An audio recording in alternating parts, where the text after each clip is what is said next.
The bank finally took your beach house, Jessica typed into the family group chat, her fingers flying across the keyboard with barely contained excitement. I'm buying it at auction for $400,000, finally getting what I deserve. She hit send and leaned back in her leather chair, already imagining the oceanfront property that should have been hers from the start. Her younger sister Sarah had always been Dad's favorite, always got the better gifts, the bigger trust fund, the beachfront property in their grandmother's will.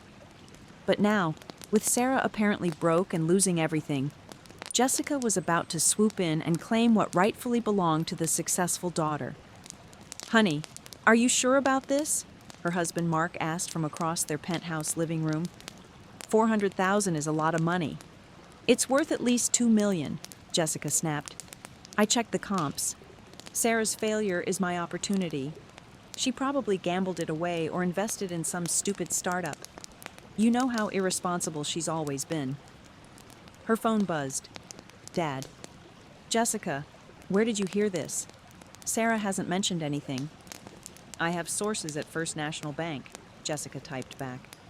Foreclosure auction is next Wednesday. I need you to wire me $200,000. You can consider it my early inheritance. I'll pay you back from the rental income. She wasn't completely lying. Her college roommate worked in the bank's loan servicing department and had mentioned seeing Sarah's property file flagged in the system. Jessica had filled in the rest herself. The pieces fit perfectly. Sarah had quit her job 6 months ago. Something about pursuing a passion project.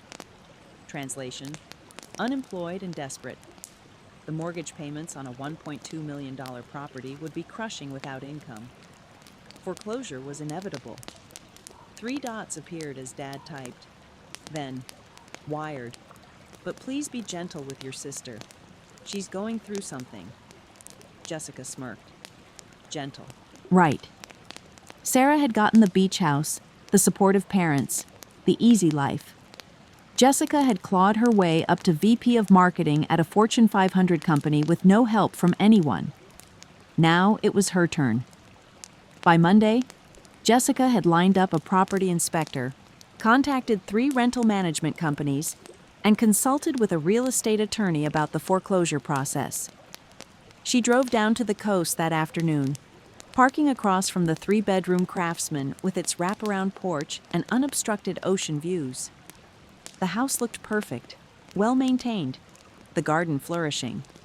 Sarah had probably been pouring her last pennies into upkeep, trying to save a sinking ship. Such a waste, Jessica muttered, snapping photos for her Instagram.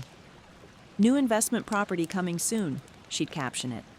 Let everyone see how smart she was, how she knew how to spot opportunities. Tuesday morning, her phone rang with an unfamiliar number. Local area code. Ms. Chen, this is Robert Morrison, Vice President of Commercial Lending at First National Bank. Jessica's heart raced. Yes, hello. I'm calling about the foreclosure auction for 4750 Seabreeze Lane. I'd like to confirm my registration for Wednesday's sale. Silence on the other end.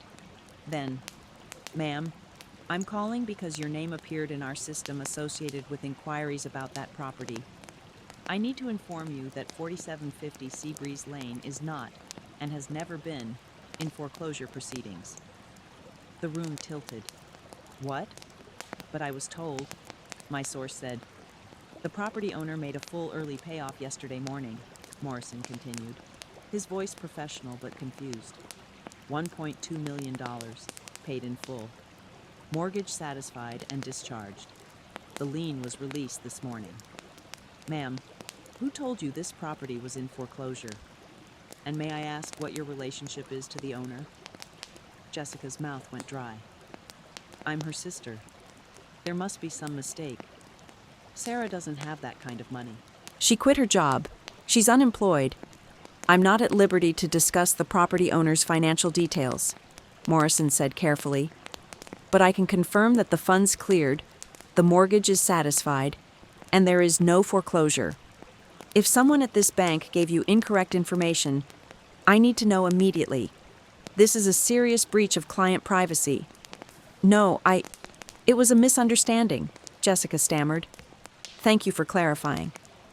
She hung up and stared at her phone. $1.2 million.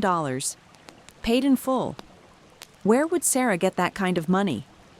The family chat was exploding. Mom. Jessica. What is going on? Sarah just called me very upset. Dad. I want my $200,000 back immediately. What have you done? And then Sarah, her message cold and precise. Jessica, I need you to call me. Now. Jessica's hands shook as she dialed. Sarah picked up on the first ring. Where did you get the idea that I was losing the house? Sarah's voice was quiet, controlled, the tone she used when she was truly angry. I heard from someone at the bank that your file was flagged. My file was flagged because I was processing an early payoff. I requested the full balance and payoff quote 2 weeks ago. That's standard procedure, Jessica. What isn't standard is you spreading false information to our family and trying to buy my house out from under me. I was trying to help. I thought you were in trouble. By secretly planning to buy my home at auction? By not calling me first to ask if I needed help? By telling Dad the bank took it? Sarah's voice cracked slightly. You wanted me to fail, didn't you? You've been waiting for this. Jessica felt tears burning behind her eyes. You don't understand what it's been like, watching you get everything handed to you. Handed to me? Sarah laughed, sharp and bitter. Jessica, I worked 60-hour weeks for 8 years as a software engineer. I built 3 successful apps. I sold one to Google last year for $14 million. I quit my job because I don't need it anymore. I paid off the house because I wanted to own it outright before I start my next venture. Nothing was handed to me. The words hit like physical blows. 14 million. Google. Jessica's vision blurred. You sold an app to Google, she whispered. You would have known that if you ever asked me about my life instead of assuming I was failing, Sarah said. The file your source saw? That was me paying off my mortgage early because I can. Because I earned it. And now you've humiliated yourself, stolen money from Dad under false pretenses, and shown the entire family exactly what you think of me. Sarah, I'm sorry. I didn't know. The bank VP called me after he spoke to you, Sarah continued. He wanted to make sure I knew someone was making inquiries about my property and spreading foreclosure rumors. He was concerned about attempted fraud. I had to explain that my sister was just misinformed and overeager. I protected you, Jessica, even after what you did. Jessica's chest tightened. Please, I made a mistake. You made a choice. You saw what you thought was my failure, and you celebrated it. You took Dad's money to profit from what you believed was my loss. That's not a mistake, Jessica. That's who you are. I'll pay Dad back. I'll apologize to everyone. You do that, Sarah said softly. And then I need you to think about why your first instinct wasn't to call me and offer help. Why it was to plan how to benefit from my supposed catastrophe. Because that says everything about our relationship. The line went dead. Jessica sat in silence, her phone still pressed to her ear. Through her window, she could see her reflection in the glass. VP of Marketing, successful career woman, designer suit, penthouse apartment. And behind it all, the desperate need to prove she was better than her little sister. The willingness to believe the worst. The eagerness to capitalize on supposed failure. Her phone buzzed with messages. Mom, I'm very disappointed in you. Dad, I expect full repayment by Friday. Her brother, what were you thinking? She opened Instagram and deleted her saved draft about the new investment property. Then she opened her banking app and initiated a transfer back to Dad. $200,000, plus an extra $10,000 for the pain she'd caused. But the real cost wasn't measurable in money. It was the look she imagined on Sarah's face when the bank called. The moment her sister realized what Jessica had tried to do. The knowledge that when push came to shove, Jessica's first instinct had been cruelty disguised as opportunity.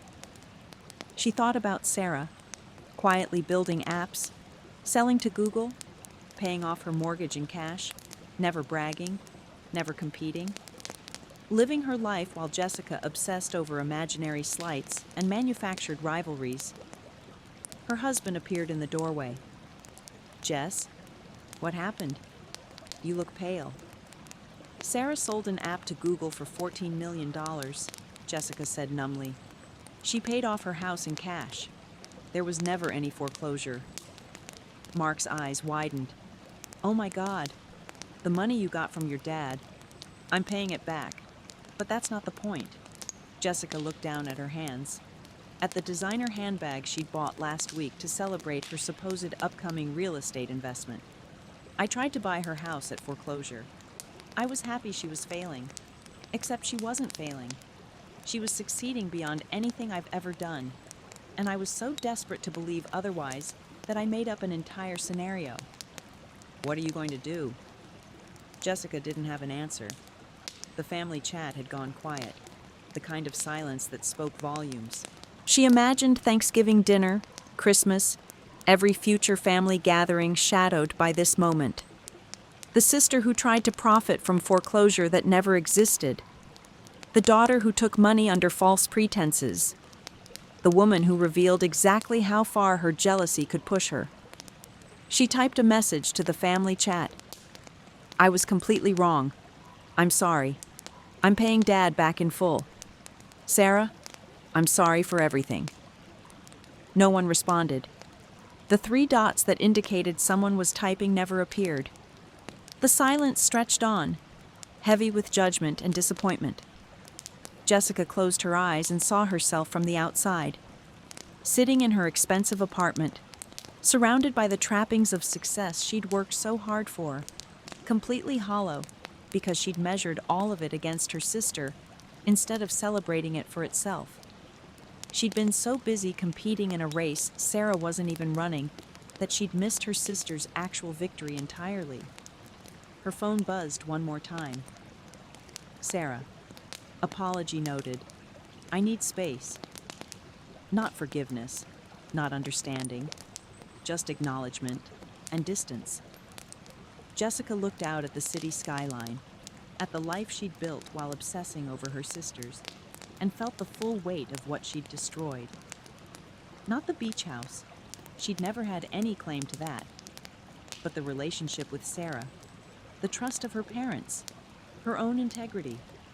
Those were the real casualties of her assumptions and ambitions. And unlike a mortgage, there was no amount of money that could pay off that debt early.